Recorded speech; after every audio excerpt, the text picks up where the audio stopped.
Hello everyone, we're moving a few bales here.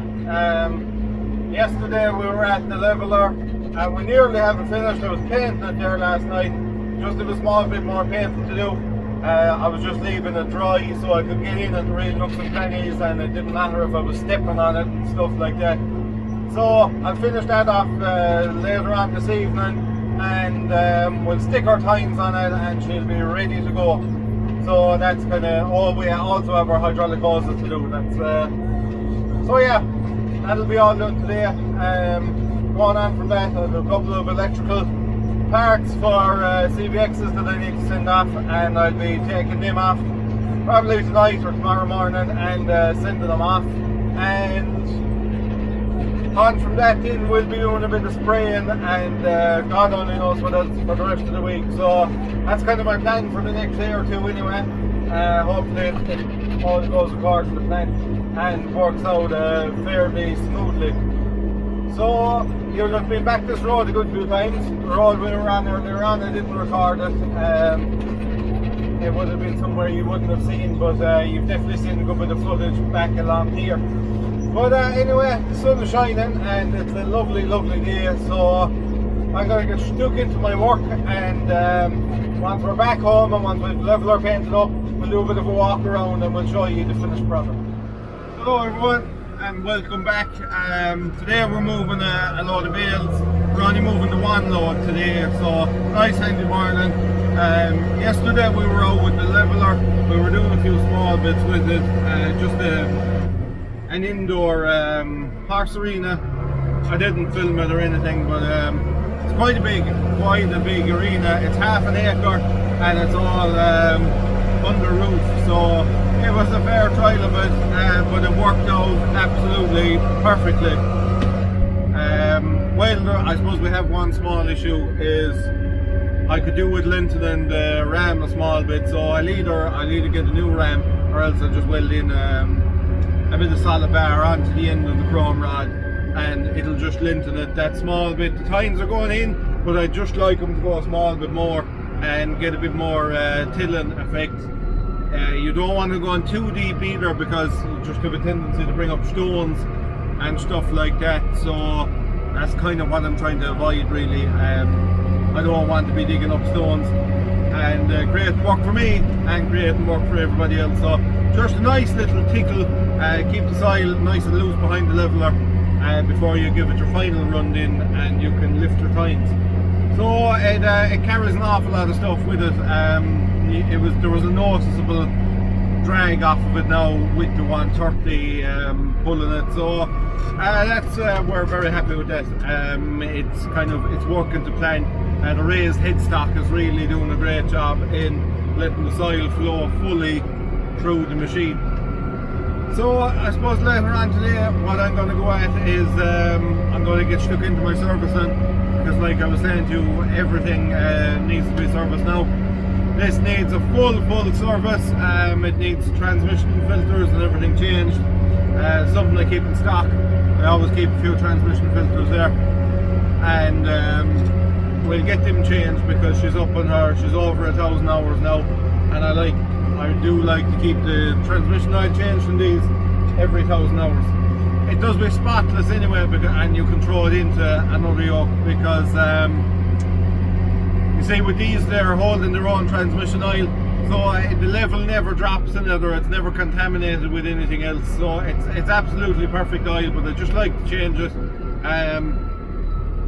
Other tractors, or even these, you could throw it into the hydraulic tank of them, because that's all, you're always topping that up, don't you know? Now hoses bursting and fittings loose and stuff like that, you're always losing a drop of oil. So I kind of do recycle that as much as I can. It's very expensive oil for these, so when it's not, shall we say, burnt or really used, I might as well put it into something else, so we'll try and keep it anyway. So that's where we're at this evening. We'll show you a bit of that going on. There's a filter in these that's very hard to seal after. It's nearly easier to take off the wheel, but we might do it in underneath, and we'll show you all of the goings on and that kind of thing. So yeah, we'll give a walk around the leveler, we'll show you the finished product, and then we'll move on to the servicing.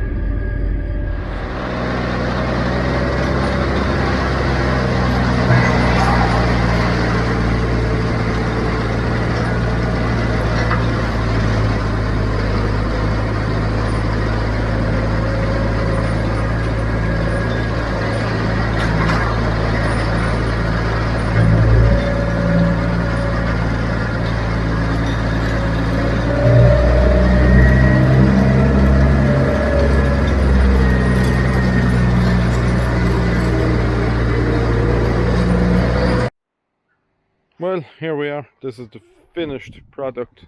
All I have to do now is paint the ram. That's the only job that's left to do to it.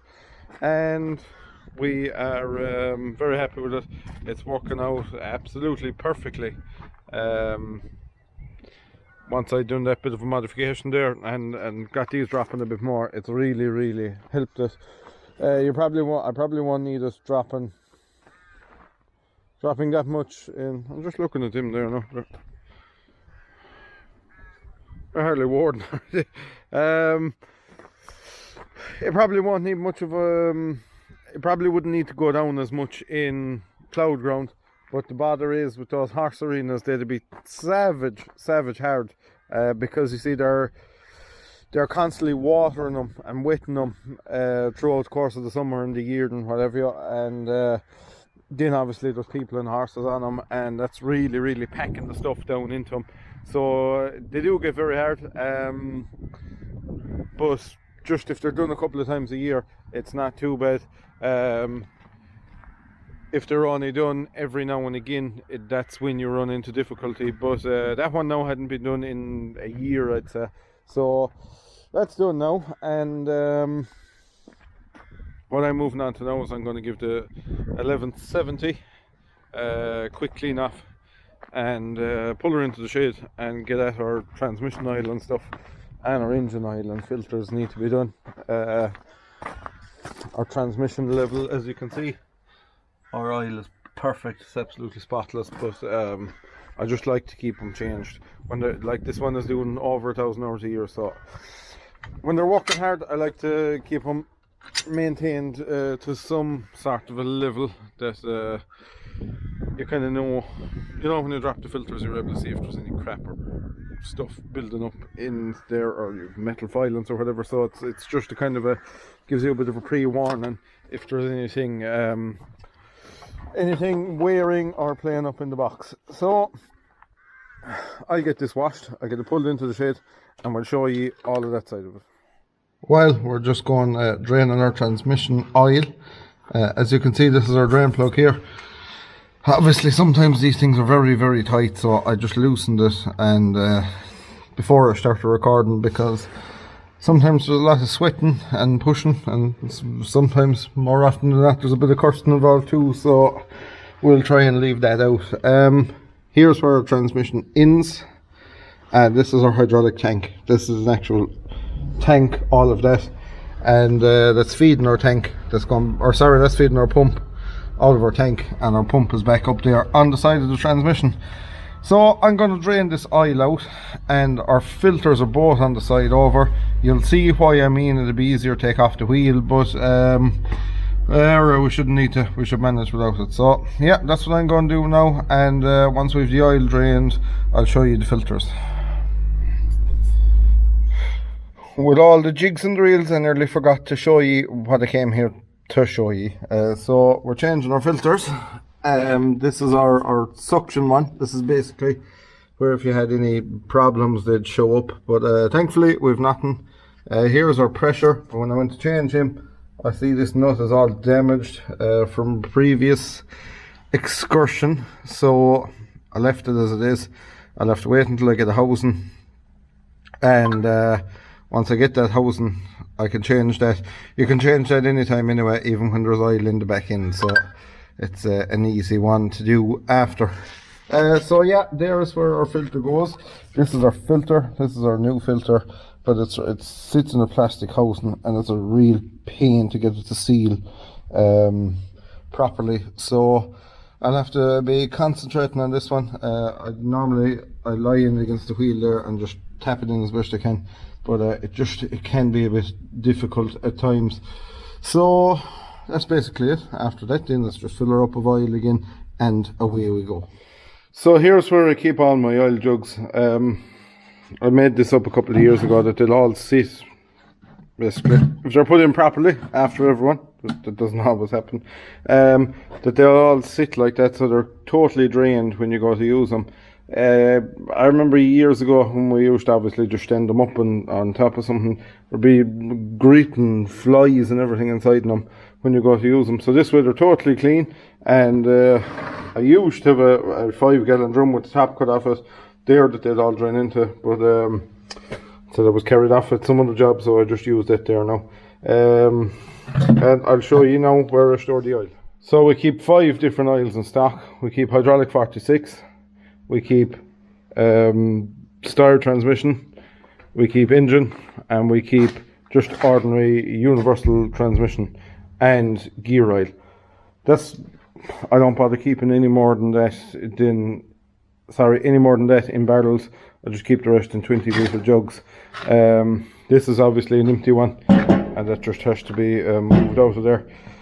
So I'd say I'll probably empty my Steyr barrel. I'll probably have maybe about 10 or 15 litres left in it, because they usually take around the 60-litre mark. So I've definitely 2 gone out of it.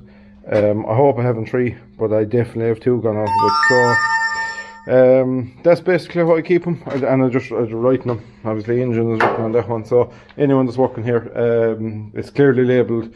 You know, I know it's on the top of them and all that, but sure, there could be stuff up on top of it, or there could be dirt on top of it or anything. So that's just the way I store them. Hello everyone. Today I'm doing a bit of spraying. As you would have seen, we finished off the servicing of the CVX last night, and she's good to go now. But today I'm in the 130 and I'm doing a bit of spraying. I'll probably do another job after this, but it'll be dark by the time I've that one finished. And I have a good bit of spraying to do tomorrow. It's all Roundup we're spraying at the minute, and just getting a few places kind of burnt off, ready for when we're grass seeding again. So something a few eagle-eyed viewers have missed out on, because I know we have some very, very clued in viewers, and they seem to spot a lot of things that will be going on. But if you've seen in a lot of the workshop videos, a lot of the sheeting is all damaged on the side of our shed. And how that came to be damaged was we had a shed fire in the 14th of April in 2020. Our workshop went on fire. Very freak kind of an accident. One of the lads working for us was just after leaving. He met my father down the road. My father was out spreading fertilizer, and the other guy was just after leaving. I was gone away ploughing the same day, so I was nowhere near the place for the whole day.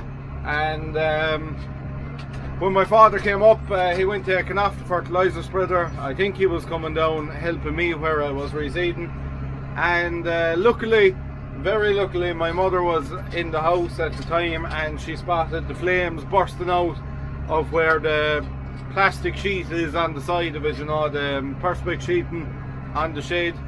And she rushed down to my father, and he went fighting the fire then. But at that stage it got very strong at that stage. So a neighbour of ours heard the commotion, and he landed on, and he gave him a hand fighting it. But in the finish they had to give in and ring the fire brigade. But by the time the fire brigade were on, they nearly had it out, to be fair. But it done a fair bit of damage, and it cost us a few pounds to get it right again. But luckily, with some very helpful neighbours, and a lot of the companies we deal with and buy parts and tools and stuff off of were very good to us, and they got us going again with a lot of the stuff that was damaged. So a big thanks to all of them for doing that. It's something you definitely wouldn't forget a lot of people for, how helpful they were. I assume a lot of people were delighted and probably thought it would be the finish of us, but it isn't that easy kill a bad thing, as they say. So a friend of ours as well was also an electrician, and he dropped everything he had on at the time, and I'll never forget him for it. And he came and he totally rewired all the shed and got us up and going, and now the shed is on an isolator switch. All the power in the shed can be switched off at any time. You just flick a switch and your shed is totally killed, which is something we've done to all the machinery as well since, because you can't be careful enough with that kind of fire stuff. How it started was an electrical plug. Whatever caused the electrical plug just to get hot, and it melted and very close to the electrical plug was a chainsaw, and obviously the chainsaw was full of petrol, and when that took off then it just caught everything else, and it kept going and kept spreading. And but the whole thing really, like, between the man that was working with us leaving our place and my father, there wasn't 10 minutes, so the whole thing had started in the space of 10 minutes. If it was any other time, there'd be nobody around there. It was just in the spring, like what we're at now. There's an awful lot of coming and going, and you know, you mightn't be gone for that long. You could, this time of the year when I'm gone, it's rare I'm gone for the whole day. I could be home 3 or 4 times, you know. You might be gone away spreading a small bit of fertilizer, and you'll be finished that then, and you'll be back and you'll be going spraying, or you'll be going spreading a handy bit of slurry. You might be just spreading a few paddocks in a dairy farm or something like that. So that's kind of what happens this time of the year. So like if it was in the height of the summer, there was going to be nobody around, and it would have just been a total disaster. But look, we got over it and we've moved on from it. But that's just a bit of a background story on how the sheeting is damaged in the side of the shed. And like I say, I'm surprised nobody has said it or spotted it, you know, just wondering how the sheeting was all kind of damaged. So yeah, that's it. So it's, I suppose it's a Friday evening, and I always wrap up my weekly review on a Friday evening, and this is it. So thank you very much anyone who's been watching, and if you like the content, please give it a big thumbs up, and if you haven't already, give us an old subscribe there, and you'll be notified every time we put up a new video, which I like these weekly updates, and I think you're liking it too. It shows in the views, and it shows in the subscriptions. It seems to be working well. So thanks everybody, and we'll see you next week.